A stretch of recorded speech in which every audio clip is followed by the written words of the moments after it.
今回は GTX1660 スーパーを使い続ける前提で PC 構成を更新する理由について話します。性能比較の動画ではありません。なぜこの構成に行くのか、その考え方の話です。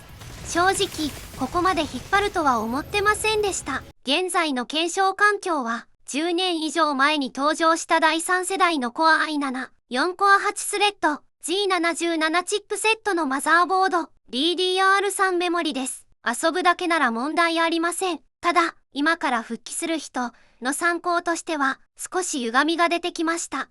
この構成では Windows 11がインストールできません。SteamOS も同様で NVMe 必須だと分かりました。OS の時点で現代の前提条件を満たしていない。この中で唯一成立したのがバザイトでした。正直、助かったというのが本音です。このおかげで検証を続けることができました。でもそれは選んだというより他に選択肢がなかったという状態です。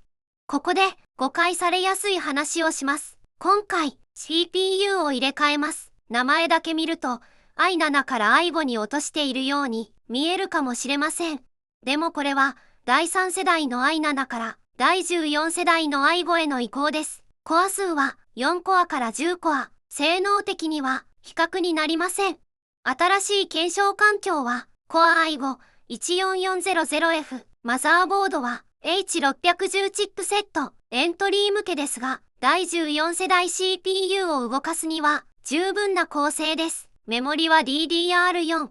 16GB。最新構成ではありません。でも、今の最低ラインです。今回もグラボは GTX1660 スーパーのままです。これを使い続ける理由はちゃんとあります。今も実際に使われている構成でどこまで成立するのか、そこを確かめたいからです。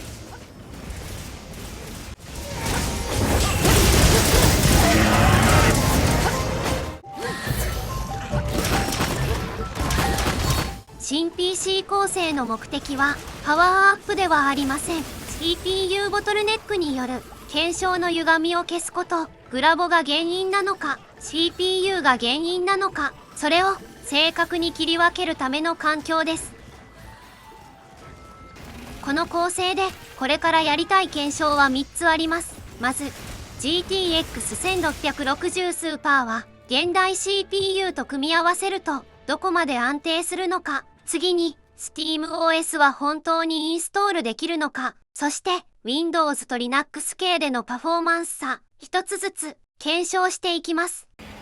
GTX1660 スーパーはもう新しいグラボではありません。それでも、今から復帰する人にとっては現実的な選択肢です。このグラボを基準に OS や環境による違いを検証し続けていきます。